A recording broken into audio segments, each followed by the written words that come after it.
नमस्कार मंडळी, अन्नपूर्णा खाद्य पाककृती या चॅनलमध्ये आपलं स्वागत आहे। आज आपण झणझणीत असा बोंबलाचे कालवण, ते पण झटपट तयार होणारे करणार आहोत। त्यापूर्वी आपण या रेसिपीचं साहित्य बघून घेऊया। त्यासाठी लागणारे साहित्य, इकडे मी ओले बोंबील घेतलेले आहेत। त्यानंतर गोडा मसाला घेतलेला आहे, कांदा खोबऱ्याचा,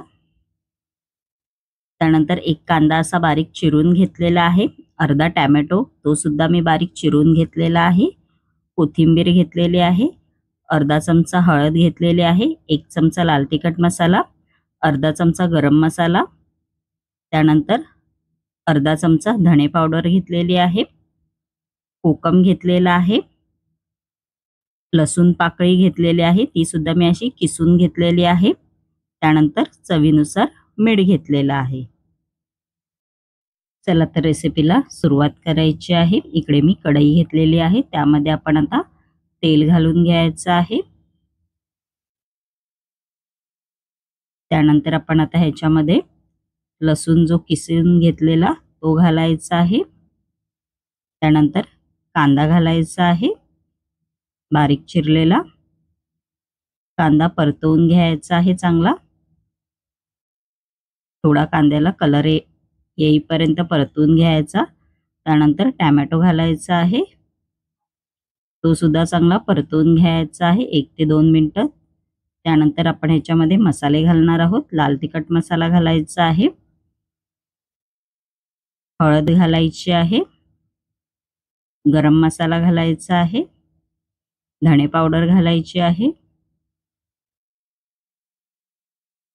मसाले आपण आता हे सगळे परतवून घेणार आहोत 1 ते 2 मिनिटं चांगले।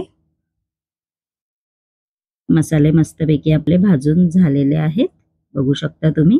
आपण आता याच्यामध्ये कांदा खोबऱ्याचं वाटण घालणार आहोत,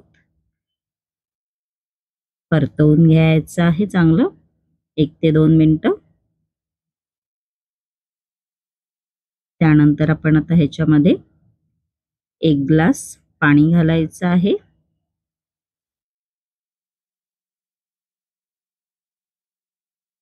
चांगलं परतवून घ्यायचं आहे।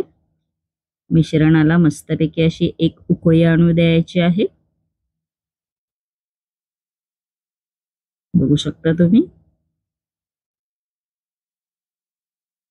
मस्तपैकी अशी उकळी आलेली आहे मिश्रणाला, बघू शकता।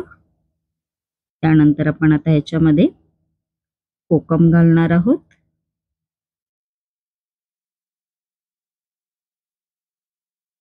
त्यानंतर आपण आता ह्याच्यामध्ये बोंबील घालायचे आहेत,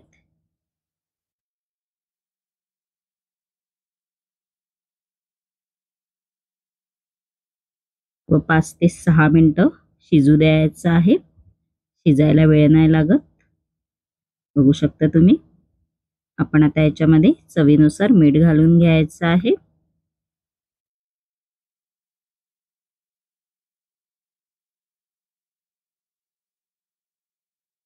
बघू शकता। मस्तपैकी अशी उकळी आलेली आहे,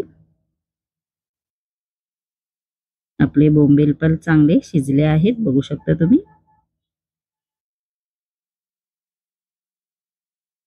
आपण आता याच्यामध्ये कोथिंबीर घालून घेणार आहोत। मस्तपैकी असे आपलं बोंबलाचं कालवण तयार झालेलं आहे, बघू शकता तुम्ही।